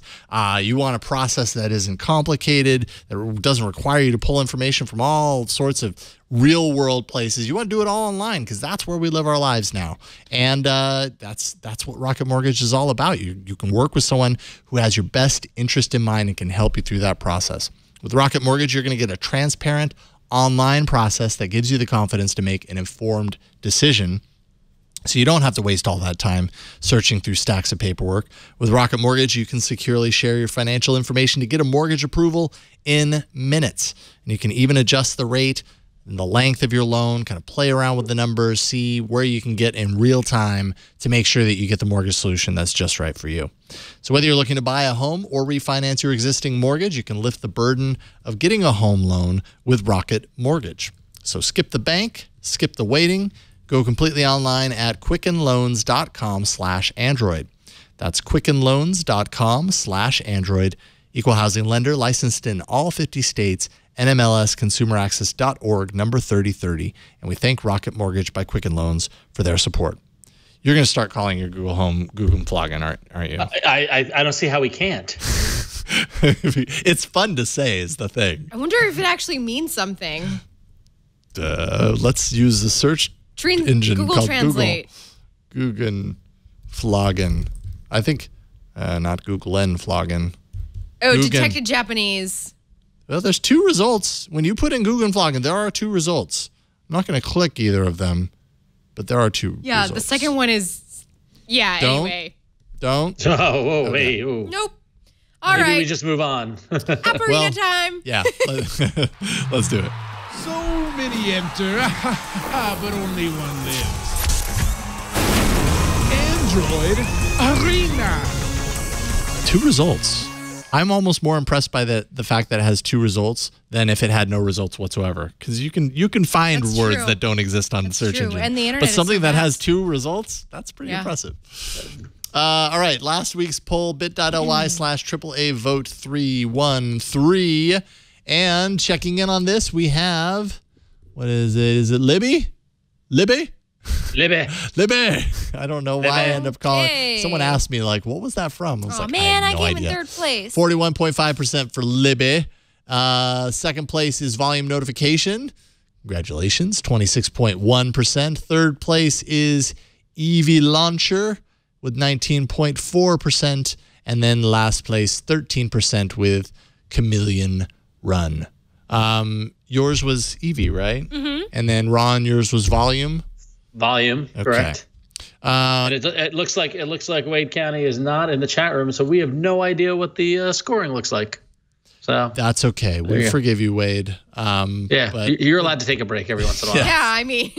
Yeah. We don't need to keep tabs every single week, and we certainly didn't prepare for it, so we won't. So then that means I go last. Also, yay. And that means Flo, you go first. You have a good one, by the way.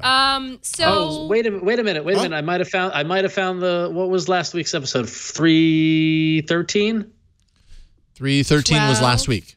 13. Okay, it has not the points have not. Okay, you do your app and I'll figure out while Wade's gone. I can figure out what the scoring is. Sorry. Okay. Carry on. Okay. No worries. So I, sometimes just feel like making silly little video clips. Sometimes I just am feeling really creative, and I've been reviewing the Galaxy S8. I've just been looking for apps that can help me make creative things, video apps and things of the sort. How did I completely overlook Adobe Premiere Clip? Oh my gosh, this app is fantastic. So I made a little ditty today from some pictures I took of the Galaxy S8 because I had the song stuck in my head all day. So what I'm going to do is I'm going to turn up the media sound so we can hear this, although you've seen this already if you follow me on Twitter. But I made this project today. So what I did is I recorded the song while listening to it on Spotify with a recording app, and then I imported it in here. And then I went and I added the pictures from my Dropbox, and it just made this. Oh, nice. Just, that's why it sounds so terrible, by the way, because. So I just made this little 15-second clip with Adobe Premiere Clips. It took me a couple of minutes. Obviously, I had to record that part of the Foreigner song. But then I put all this together and I exported it to Instagram. Well, I saved it to my device and I exported it. The reason I really like to use Adobe products too is because I am a Creative Cloud subscriber. Yeah, so everything I do saves, goes into the cloud, which I appreciate. I can access, older things that I've edited in Lightroom and things of the sort. You can import any videos that you've taken with the phone. You can import photos. I tried to import some .mov files today. That didn't really work. So yeah, the MOV being a container, that can be tricky. Yeah, I don't think it works with that, but it will work with anything you take with your smartphone, and it's pretty easy to add. I mean, you can add from your Creative Cloud account, Google or Dropbox, or even from your device storage. There's community videos if you need some inspo, kind of want to see what other peeps are up to, what they're doing. There's filters you can add to the projects if you like. Which I, haven't really used yet, so I'm not entirely sure how cool those look yet, but I'm on that path. So Adobe Premiere Clips, it's free. It's super easy to use. You don't have to be a Creative Cloud subscriber don't. to use it. You can use it. It's just the expanded kind of cloud features are available. Yes, thank you, Jason. Yes, you don't have to be a Creative Cloud subscriber, but you will get a couple of extra, goodies like cloud storage and such that really, if you like to create things, can be really helpful. Yeah, it's a good, there are not a lot of really good, really well-designed, easy-to-use, kind of quick video editing apps on Android. I just want to make my own stupid little memes that I laugh at myself because that's how I entertain myself working from home every day. Yeah, I like that one a lot. It's got a nice flow to it. Yeah, and it's got a very nice easy to use. flow. Yeah. Yeah. And it's free. Excellent Adobe Premiere Clips. Or Adobe Clip. I love the Adobe Premiere is just a great platform, so it's cool to have it be on on mobile. So Flo, while you were doing that, I did calculate the scores. It's still not in my favor. So not in your favor, unfortunately. Flo, you're currently in last with 36 points. Jason and the guests are now tied for 40 points. So Jason, you had some big gains. And by coming in second last week, I still hold on to first place, but with 44 points. So if Jason wins this week, he could be sitting in first place. Flo, if you win this week, you could be sitting in second place, that much closer. So anything can happen. It's anybody's game this week. No guest really is. I like the new rules. It makes, it keeps it makes competitive. for more interest. It does. Yeah. It does. Yeah, you're absolutely. I mean, yeah, you did not win, but you're totally in the game. Like that's great. That's the whole point. So, all right. So that said, onto my app. If you are like me and you do a lot of work that involves information and sometimes some product design and things like that, and you wireframing and flow charts and things like that are things that you might do quite often if you're a developer, if you're doing things like that. No doubt these are things that you do. I've always been frustrated that there's no good mobile wireframe app for phones and tablets until I found one today. It's called Wireflow Wireframe Design, and it's literally made by a bunch of developers who are like, we are frustrated that there's no wireframe app, so we made one. It's really simple. You can, by hitting that action button, you can choose the different tools that you want to use. Let's just hit on the shape, and if you long press on the grid, you can add a shape, and you can tap and move it around, and you can change its size, right? And then if you go to the action button again and choose the line, the one right in the middle, the line. You can then long tap, hold, and create a line, and you can connect that to that, and now create a new shape. You can move that over, and now create another square, all right? And you create this little circle, and you can move that to line up to the line, and there you've created a little bit of a flow right there, although it's not Flo sitting next to you, Flow, F-L-O-W.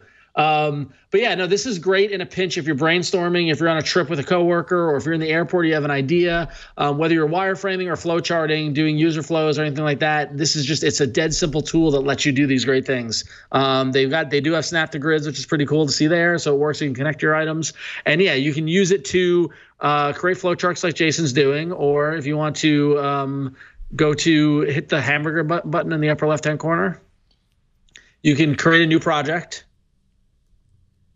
And then now, instead of doing a flow chart, you can actually wireframe out an app. So you can hit the square button, choose the square and make a big square, long press on the grid.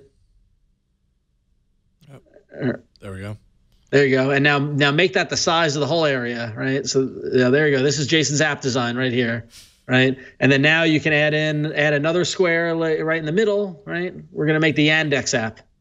Right, so you can do that and make that into a thin rectangle that goes horizontal like an input box, right? There it is. And now you can choose the text tool, or there's your graphic. You can choose the text tool, and you can put that right in the middle of that box, and you type search or Yandex. Yeah. And you're prototyping. Jason, you're making wireframes. It's amazing. Look at this. You could be a designer. So there we go. There we go. It looks like an app. I created that. Mom, Dad, I created an app. And let me tell you, this is the beginning of designing an app. Wireframing and prototyping is one of the most important for early steps in fleshing out an app. Brian, if you go to the Google Play Store page for this app, you can see some screenshots of the app where they kind of give a little more fleshed out app designs. Jason, nice. Not that your design wasn't great. It's just the beginning. But these are just kind of an example of apps that, of designs that have done a little more thought.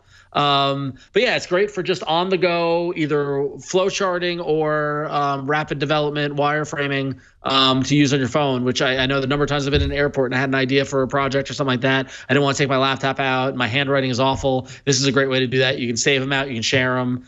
So very cool stuff. So Wireflow, wireframe design, free in the Google Play Store. Excellent. Yep. Wireflow, wireframe design. All right, my app, let's see here, is an app that came out for iOS, I think, towards the end of last year. Got a lot of people talking. And it's a pretty cool way for enjoying kind of short-form audio and podcast content. It's called 60dB. And they had a release earlier today. I think it's more like, if you go to the Play Store page, it actually says 60dB and then in parentheses, unreleased. So it's definitely kind of like a beta point right now. It's 50 to 100 installs right now. This is kind of their initial entree into into the Android world. But basically what you do when you first set up the app, it's going to ask you a number of different sources that you like. So for example, if I went into my playlist, oh, wait, sorry. Here I go. I'm already going down the rabbit hole. So this For You section, this is built with all of the different sources that I added in to follow. So NPR is an example. Of course, Twit is in there, so I added that. There's some Twit bits. 60dB has their own audio content, Wall Street Journal, Bloomberg, whatever. You can pick all of these. And this What's Happening Now is basically an ongoing playlist that's updated all the time based on short form audio content that all of these sources put out. The idea behind the app is mainly that it's kind of like, there's a lot of long form podcast content out there. Podcasts is something that a lot of people do, but there's a certain kind of spontaneity and not having to think about it when you turn on the radio. So this is kind of like an idea of mixing both of those worlds, taking short form audio content from sources that you like or that you trust or whatever, and having it dynamically create these playlists on the fly in a way that you could just hop in the car, hit play. So shuffle for podcasts. Kind of, yeah, with short form audio, or radio, right? Shuffle radio. Yeah, shuffle radio for podcasts. That's one way to look at it. So, you could kick this off and it would jump right into the NPR hourly news summary. This was updated not very long ago, like 20 minutes ago. So that would play. I think I have it muted. Oh, yeah, that's the one. It's the same one on Google Home too, I think. Yeah. Yeah, that is. Yeah, the news summary. Yeah. Yeah, there you go. And then I could jump and get the next one in the playlist. It's all kind of created dynamically for you, so you don't have to think about it. It's like sometimes you want to get in the car, you don't want to have to open up your podcast app and flip through and find the podcast that you want to listen to, tap on you just want to go, hit play and go. And that's kind of what this is all about. You can also, of course, jump in. They have some sections like this is a little carousel on audio mini series. So wait, what happens when what happens on this mini series? So this I could follow this, and really I could just play through this series in tandem, one after the other. So it's maybe more like a traditional podcast aggregator based around a particular mini series. And then down below, they just have all the channels, like ESPN, for example, has all of their podcasts updated. So it's kind of a podcast aggregator, but with a different kind of focus. There is longer form content in here. If you subscribe to a provider, the longer form, like Twit, for example, you could find TNT in our page in here, but that's not going to appear in your What's Happening playlist. Anything under 10 minutes will appear there. And so it keeps it kind of short and concise, and just kind of a great way to kind of, listen to a bunch of podcasts from a bunch of different providers and not have to really think about it. You can just kind of hop in the car and go. You just want to listen to talking. Yeah, just cool. Or whatever. So there's the Nerdist Podcast Network. All their stuff is going to be here. So you can see hour and 44 minutes interview up there. That's not going to end up in the daily briefing. But this first look of Captain Marvel's whatever would appear there. So anyways, there it is. It's called 60dB, and it's pretty cool. Apparently we had one of 60dB people on Twit on Sunday. I did not know that, but there you go.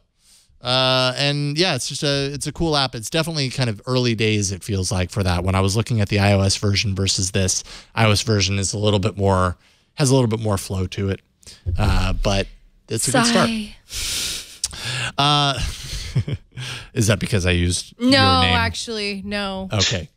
Just because the olden days, the age is old from iOS, and it's just like it comes on Android. It's like not exactly Android yet, but it'll get there. Hopefully, we hope. Okay, so the poll is a little different because the normal one was taken, so someone was probably playing a joke, but that doesn't matter because we already got it anyways. bit.ly/AAA poll 314, bit.ly/AAA poll 314. Place your vote for your favorite Adobe Premiere clip gets Brian's he hasn't voted for me in a while. That makes me happy. That's good. Thank you, Brian. Very good, Brian. And that is it. That's all we got. And we got no more. Nope, that's it. Nope. Flo, thank you for coming in and showing off the S8. And I hope you have a wonderful time with that. You won't be in the studio next week. No, but I will we're going to miss you. I will miss you guys. But we will be soon enough. soon enough, and I will be testing these phones. Excellent. On AndroidCentral.com. Fantastic. Well, and you have a write-up. You have a review that's I have a review on imore.com right now. So, yes, I wrote the review for Apple people. Mm-hmm. iMore has really expanded. No, it is. They've expanded their coverage. No, exactly. But I wanted to add that it is the inaugural Android review on iMore. That's so awesome. You should go read it and support that so that you can see more Android things come on iMore. Yeah. Love it. Yes. Good work. So check out imore.com and you can find Flo's review of the S8 there. Ron, what about you? Yes, so I am just making podcasts all the time. You can go follow me on Twitter at RonXO, and you can find me. I'll tweet out about the various shows that I'm doing. Check out iFanboy over for comic book discussion and TV and movies and things like that. We're going to be talking about Guardians of the Galaxy, which is coming out in a couple of weeks, which is going to be pretty fun, as well as all of the latest and greatest in the comic book world. Additionally, I do Damn Fine Podcast with Tom Merritt, where you can listen to our rewatch and reanalysis of the show Twin Peaks. And in 2 weeks, Mr. Brian Burnett will be on the show. So a little All About Android crossover there for you. So definitely check that out and enjoy any of the content that I make that you enjoy. And thank you. I'm tired. It's okay. You're going to fall asleep in like 5 minutes here. Yeah, I know. So it's great. You say 2 weeks, but Brian, it's in the can, right? It's in the can. No, we recorded. It's done. Yeah. Yeah. Last Friday we did it together. It was a lot of fun. Last Saturday. Yeah, it was last Saturday we did it. Right. Yeah. So it's going to be out on May 1st, which is a Monday, which means that everyone will be able to listen to it. And then on Tuesday, we can review Brian as a guest on this show. There you go. Right, my inaugural appearance on another podcast. But Ron, that's not the only thing I do. I also work on Know How with Padre, and that also kind of ties into why I picked your app, Flo, because we are doing Adobe Premiere tips. And now that I just saw your app tonight, I think it'd probably be a good idea to do some mobile tips too, like doing some editing on your phone. So I'm going to incorporate that into Know How. But otherwise, you can follow me on Twitter at cranky_hippo. Nice. Thank you, Brian, as always. You can find me at jasonhowell.net or yellowgoldmusic.com. We're after this show is done, let's you and I talk about our lower thirds, because I've realized I'm not pointing to about.me anymore. Yeah. And I don't really use Google Plus as much these days, so I should probably swap it out. Likewise. I'm right there with you, my friend. So we'll I'm right figure there it with you. Realistically, it's mainly probably Twitter and Instagram. Those are the two places I'm most active. Yeah. So. All right, we'll figure it out. So are we calling it? Is Google Plus dead then? Is that it? That's the thing. It's been I've not wanted to remove it because I don't want to admit it, but no, I don't think that it's dead necessarily. There are plenty of people. There's an active community. It's just it's just a matter of time. And Google I/O is around the corner. I would not be surprised. If it's going to move we have an actual funeral at Google I/O, an actual it's going to move burial. to the enterprise. It's going to move to the enterprise. I don't know. Actually, I'm not going to say it. To be fair, Know How's community, Google Plus community, is super active. Like, yeah, see, that's the thing. So for that, it's perfect. But I don't go on there to like do updates or anything like that. I just go out to interact with people in their projects that they do for the show. That's kind of like I will go on there for the All About Android community that we have and interact there. And even that I'm really bad at. I'm sorry, you guys. I love you. Especially since we took the poll out of Google Plus. I know. And I realized that was kind of like, yeah. Anyway. Sorry to end on such a bummer. But anyways, that's it for this week. I'm going to end on a bummer. There you go. No, Jason, let's turn this around. Let's remind the genius of Googenflaggen. Oh, that's right. Make sure and rename your Google Home Googenflaggen, and the world is a beautiful place. But don't search for it, whatever you do. Depending on how you spell it, don't search for it. All right, that is it for this week. Thank you so much, as always, for joining us. Leave us a voicemail, 347-SHOW-AAA. You can leave us an email or a video mail at AAA@twit.tv. We do have a subreddit and at twitaaa.reddit.com. There it is. Twitter @AndroidShow. We have show notes and past episodes on twit.tv/AAA. We also have our episodes showing on YouTube, iTunes, everywhere you can find podcasts, of course. And you can catch us live every Tuesday, starting somewhere around 5:30 p.m. Pacific at twit.tv/live. That is it for this week. We'll see you next week on another episode of All About Android. Bye, everyone. Oh, now I can go to sleep.